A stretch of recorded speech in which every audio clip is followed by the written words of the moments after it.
avoir le mental du prédateur, ou encore on peut dire le mindset du prédateur. Quand tu décides d'être une proie, tu subiras toute ta vie. Décide-toi de devenir un prédateur. C'est quoi un prédateur? Un prédateur, je pense, la plus belle image d'un prédateur, c'est le loup. Parce que un loup, il est indépendant.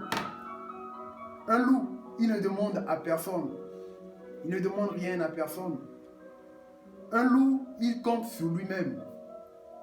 Un loup chasse par lui-même. C'est de se dire, je n'attends rien des autres.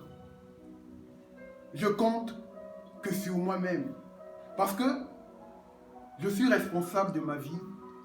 Parce que je suis responsable de mes rêves. Je ne veux pas du paradis qu'on me parle. Le paradis dont je rêve, c'est le paradis que j'aurais créé. Quand tu n'as rien, tu dois saisir chaque opportunité comme si c'était la dernière. Chaque personne dans ce monde a un don en soi, un trésor en soi. On a tous reçu un don.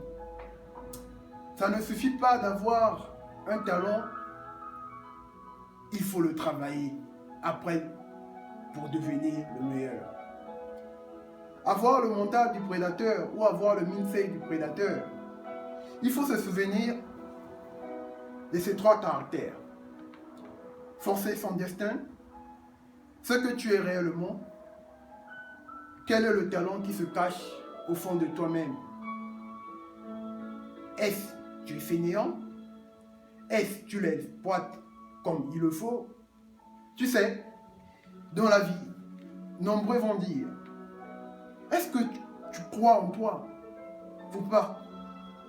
Tu vas voir plein de gens qui vont te dire, mais je sais, tu as du talent, reste à ta place. Ce n'est pas le moment, tu n'arriveras pas. Le problème est que ces mots nous touchent profondément et nous démotivent. Quand on nous dit, on n'arrivera pas, le problème est que ces mots nous touchent profondément. C'est vrai, ça nous démotive. Quand on nous dit, on n'arrivera pas, eh bien, inconsciemment, on y croit un peu que l'on n'arrivera pas. Et à force de l'entendre, eh bien, toutes ces phrases s'additionnent les uns aux autres pour peser sur notre morale et briser notre motivation. On n'a plus envie de faire parce que l'on croit plus à l'échec et l'échec en échec. À force de goûter l'échec, de goûter la galère, on n'a plus envie. C'est humain. C'est humain. Mais il y a des fois, il faut aller au-delà de l'humain. Aller au-delà de l'humain, c'est de se dépasser.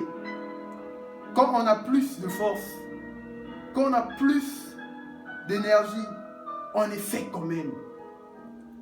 On donne tout ce que l'on peut. C'est de ça d'être un champion. Un champion, ce n'est pas être un humain comme le nôtre. Un champion, c'est quelqu'un qui donne plus qu'il ne peut donner. Parce qu'il se bat pour un rêve, pour quelque chose qui le dépasse. Et quand tu te bats pour quelque chose qui te dépasse et qui te tient à cœur, il y a un moment où personne ne peut t'arrêter. Mais pour ça, il faut y croire. Il faut d'abord croire en toi. C'est le premier élément. Parce que ta vie, il n'y a que toi qui peut la changer.